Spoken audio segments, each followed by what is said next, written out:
இன்னைக்கு நம்ம பார்க்க போற நியூஸ் எத பத்தி அப்படின்னா, பொங்கல் பரிசு நாளை முதல் டோக்கன் விநியோகம். இத பத்தி தான் பார்க்க போறோம். இத பத்தின முழு விவரங்கள நீங்க தெரிஞ்சுக்கணும் அப்படின்னா, நம்ம வீடியோவ ஸ்கிப் பண்ணாம பாருங்க. நீங்க இப்பதான் ஃபர்ஸ்ட் டைம் நம்ம சேனல பார்க்குறீங்க அப்படின்னா, சப்ஸ்கிரைப் பண்ணிக்கோங்க. பக்கத்துல இருக்க பெல் ஐகான கிளிக் பண்ணிக்கோங்க. வாங்க இப்ப நம்ம வீடியோக்குள்ள போகலாம். தமிழக அரசின் பொங்கல் பரிசுக்கான டோக்கனை நாளை முதல் ஜனவரி 3 அதாவது ரேஷன் கடைகளில் ஊழியர்கள் வீடு வீடாக சென்று வழங்க உள்ளனர். பொங்கல் பரிசு பெற வேண்டிய நாள், நேரம் உள்ளிட்டவை டோக்கனில் இடம்பெற்றிருக்கும். இதன் அடிப்படையில் பொதுமக்கள் ரேஷன் கடைகளில் பொங்கல் தொகுப்பை பெற்றுக் கொள்ளலாம். தமிழக அரசு ஒவ்வொரு ஆண்டும் பொங்கல் பரிசு தொகுப்பு வழங்கி வருகிறது. கடந்த 2009ஆம் ஆண்டு கலைஞர் ஆட்சியில் இந்த திட்டம் கொண்டுவரப்பட்டது. திமுக, அதிமுக என இரு ஆட்சிகளின் ஆட்சி காலத்தில் பொங்கல் பரிசு தொகுப்பு வழங்கப்பட்டு வருகிறது. அந்த வகையில் பொங்கல் பண்டிகையை கொண்டாட குடும்ப அட்டைதாரர்களுக்கு அரிசி, சர்க்கரை, கரும்பு உள்ளிட்ட பொருட்கள் பொங்கல் பரிசாக வழங்கப்படுகிறது.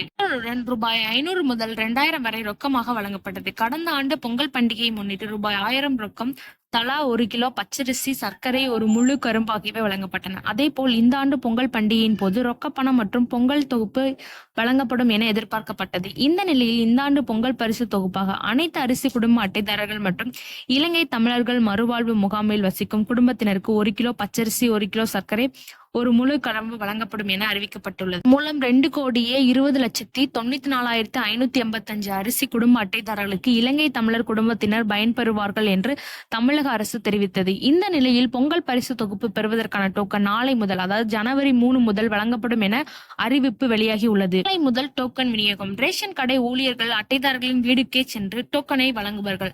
நாளை முதல் முற்பகல் 100 பேருக்கு, பிற்பகல் 100 பேருக்கு பொங்கல் பரிசு தொகுப்பாக வழங்க வசதியாக டோக்கன் வழங்கப்பட உள்ளன. இரண்டாம் நாள் முதல் முற்பகுதியில் 150 முதல் 200 டோக்கன்களும், பிற்பகுதியில் 150 முதல் 200 டோக்கன் வரையும் பொங்கல் பரிசு தொகுப்பு வழங்கப்படும் என்று தெரிவிக்கப்பட்டுள்ளது. இந்த டோக்கனில் பொங்கல் பரிசு தொகுப்பினை பெற வேண்டிய தேதி, நேரம், டோக்கன் எண் குறிப்பிட்டு வழங்கப்படும். எனவே அதில் குறிப்பிட்ட தேதி வாரியாக மக்கள் தங்கள் பொங்கல் பரிசினை பெற்றுக்கொள்ளலாம். தற்போது அனைத்து மாவட்டங்களிலும் டோக்கன்கள் தயார் செய்யும் பணிகள் நடைபெற்று வருகிறது. இந்த டோக்கன் விநியோகம் நாளை முதல் தொடங்க உள்ள சூழ்நிலையில்